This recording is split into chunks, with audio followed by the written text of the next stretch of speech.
You ever find yourself lying in bed, phone in hand, scrolling through endless feeds long after you promised yourself you'd go to sleep?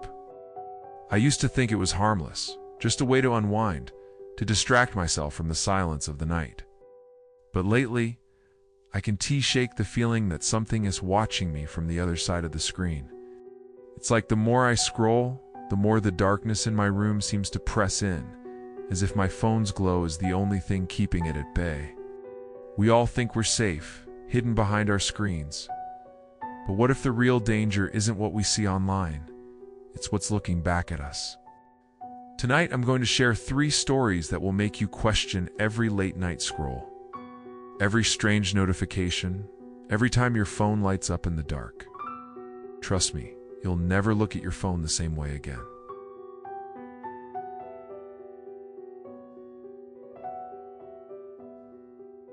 It started on a night like any other, a night where sleep felt impossible, my mind buzzing with worries I couldn't quite name. I lay in bed, the room pitch black except for the faint blue glow of my phone. I told myself I'd just check a few notifications, maybe watch a couple of videos to tire myself out. But you know how it goes? One video turns into 10, and before you know it, you're lost in the endless scroll. At first, it was the usual stuff. Memes, news headlines, random posts from people I barely remembered following. But as the minutes ticked by, something about my feed started to feel off. The content shifted subtly at first. Posts about insomnia, about people who couldn't sleep because they felt like they were being watched. I laughed it off, thinking the algorithm was just picking up on my late-night habits. But then the posts got more personal. A video popped up, grainy footage of someone lying in bed, staring at their phone, the camera angle eerily similar to how I was positioned. The caption read, "Can't sleep? You're not alone." I scrolled past it. But the next post was even stranger. A thread about people who received messages from unknown numbers in the middle of the night, warning them to stop scrolling. The comments were filled with stories of people who ignored the warnings and regretted it. I felt a chill crawl up my spine. I tried to shake it off, blaming my imagination, but the feed kept getting weirder. Now it was showing me photos of my own neighborhood, places I recognized, but with something subtly wrong. The streetlights were out, the windows of familiar houses were dark, and in every photo, there was a shadowy figure standing just out of focus. I stared at one image for a long time, trying to convince myself it was just a coincidence, maybe some kind of targeted ad. But then I noticed the timestamp on the photo. It was taken just minutes ago. My heart started pounding. I glanced at my window, half expecting to see someone standing outside. The room felt colder, the silence heavier. I tried to back out of the app, but my phone froze, the screen flickering before loading a new post. This one was a text post, but it wasn't from anyone I followed. It read, "You're not supposed to be awake right now. Go to sleep before it finds you." I stared at the words, my breath catching in my throat. I tried to exit the app again, but my phone wouldn't respond. The feed kept refreshing, each new post more disturbing than the last. There were photos of my room, taken from angles that didn't make sense, like someone was watching me from inside the walls. There were messages that referenced things I'd never told anyone, secrets I'd buried deep. My hands were shaking so badly I almost dropped the phone. Then the screen went black.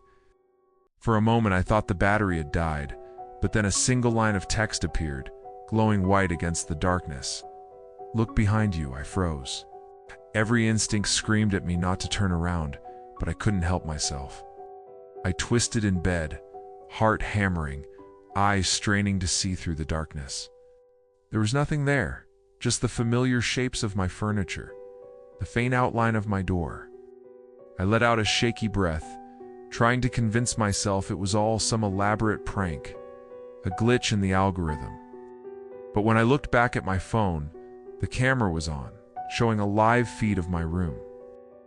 And in the corner of the screen, just behind me, was a shadow that didn't belong. I dropped the phone, scrambling out of bed, my mind racing. When I finally worked up the courage to pick it up again, The screen was back to normal, just my home screen, as if nothing had happened. But I couldn't shake the feeling that something had changed, that the line between my reality and the endless feed had blurred in a way I couldn't undo. Ever since that night, I can't scroll in the dark without feeling like something's watching me, waiting for me to slip up, to let my guard down.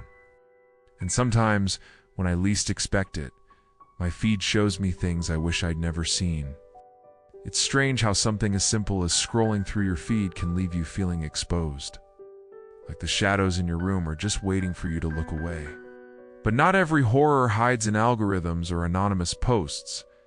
Sometimes it's much closer, more personal. If you thought that was unsettling, wait until you hear about the next phone that wouldn't stop ringing, no matter how hard its owner tried to escape.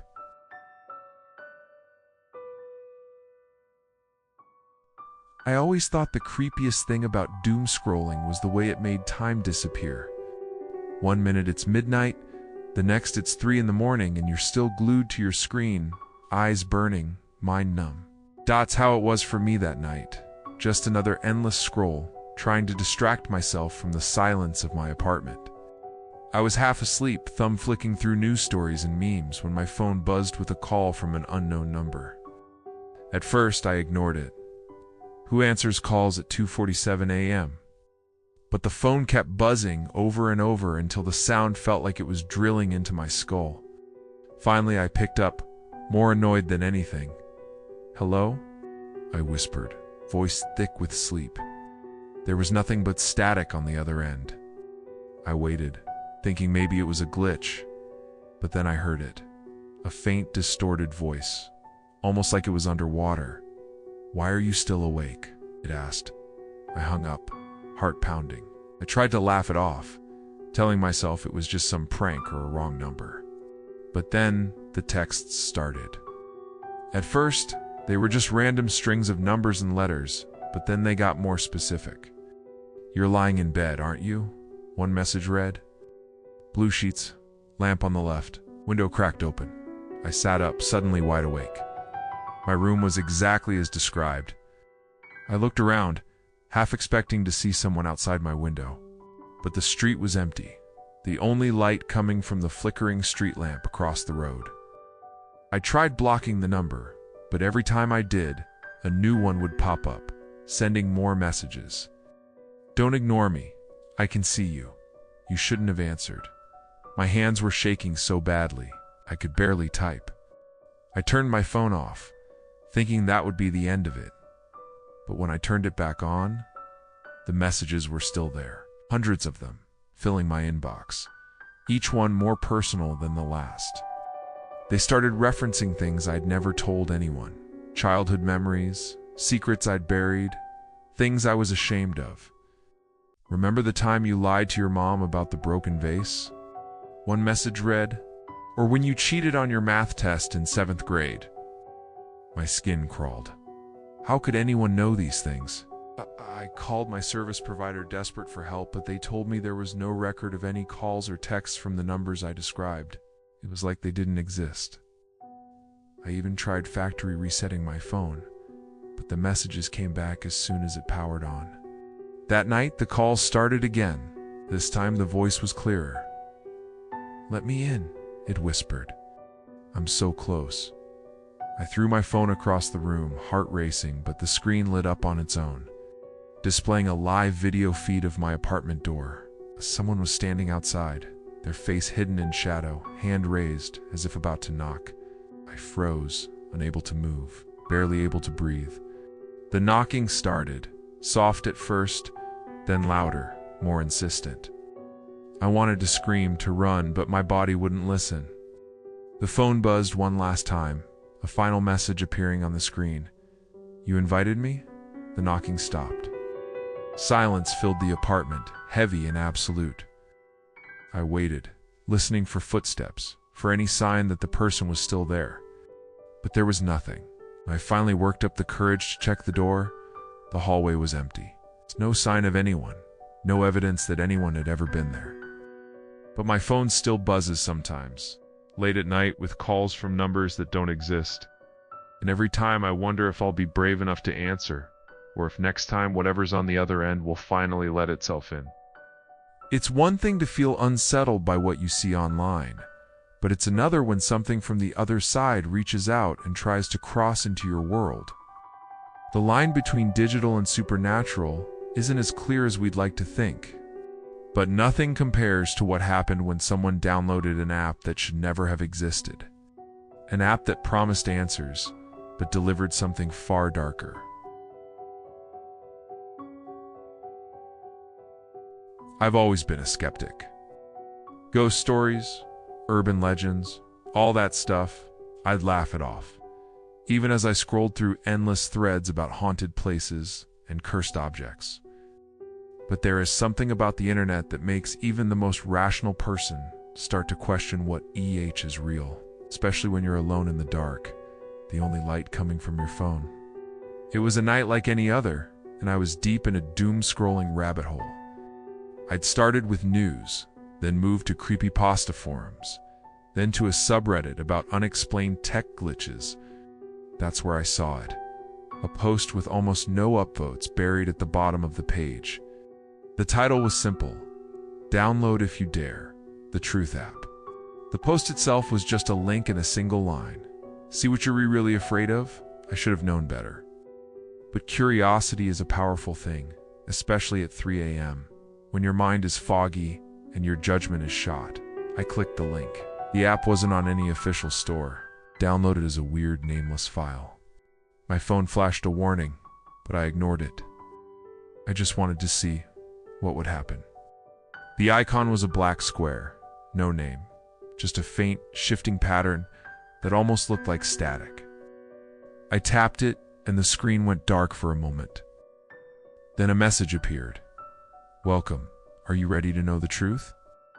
There were 2 buttons, yes and no. I hesitated, but only for a second.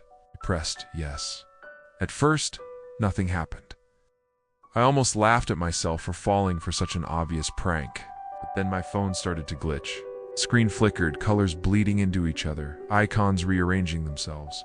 My wallpaper changed to a photo I'd never taken, an image of my own room, but the shadows were all wrong, stretched and twisted like something was lurking just out of sight. A new message popped up. "What do you fear most?" I didn't type anything, but the app seemed to know. The screen filled with images, needles, deep water, the faces of people I'd lost. My heart pounded as the images flashed faster and faster, each one more personal than the last. I tried to close the app, but my phone wouldn't respond. The volume turned up on its own, and a low, distorted whisper filled the room. "Let us in." Suddenly, the phone's flashlight turned on, blindingly bright. I dropped the phone, and it landed face up on the floor, the camera app open. On the screen, I saw myself, standing in the middle of my room, but behind me, just over my shoulder, was a shape black and shifting, with eyes like burning coals. I spun around, but there was nothing there. My skin prickled with cold, and the air felt thick, heavy, like I was underwater.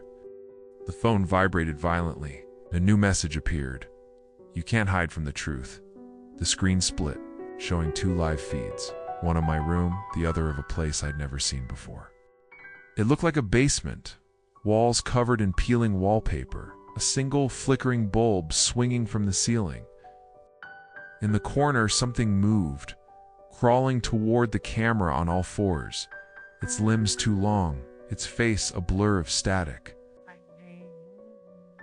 I tried to power off my phone, but the button wouldn't work. The app kept cycling through images: my childhood home, my school, the hospital room where my grandmother died. Each place was empty, but in every shot, that same shadowy figure was there, closer each time. Then the app asked, "Do you want to be free?" The yes and now to buttons appeared again, but this time, the screen glitched and both options flickered, merging into a single word: submit. I didn't touch anything, but the phone selected it for me. The screen went black, and for a moment, I thought it was over. But then my phone rang, a call from a number with no digits, just a blank space. Against my better judgment, I answered. A voice, hollow and echoing, whispered, "Now you know. The call ended, and my phone powered off by itself. I didn't sleep that night. When I woke up the next morning, the app was gone. No trace of it anywhere. My phone worked like normal, but sometimes, when I'm alone and the room is quiet, I hear that whisper again just at the edge of hearing. And every so often, my camera app opens by itself, showing me things I wish I could forget. Shadows that move when I don't. Faces that don't belong to anyone I know. I deleted every app I could, changed my number, even bought a new phone, but it doesn't matter. The truth is, some things you can't uninstall. Some things, once you let them in, never really leave. And now, every time I see a strange app or get a call from an unknown number, I wonder if it's starting all over again. Or if this time, it's finally coming for me. It's easy to forget, in the comfort of our own rooms, just how much of our lives we hand over to our phones. We scroll to escape boredom, loneliness, or fear, never really thinking about what might be staring back at us from the other side of the screen. But after hearing these stories, maybe you'll think twice before you lose yourself in the endless feed. Or answer that call from a number you don't recognize, or download an app that promises more than it should. Technology connects us, but it also opens doors we can't always close. Sometimes the scariest things aren't the monsters in our closets or the shadows under our beds. They're the things we invite in with a tap, a swipe, or a click. So, if you've ever had a phone experience you can't explain, a message that made your skin crawl, a glitch that felt too personal, a call that left you shaken, share it in the comments. You're not alone. And next time you reach for your phone in the dark, remember, you never really know who or what might be watching you from the other side. Sleep well.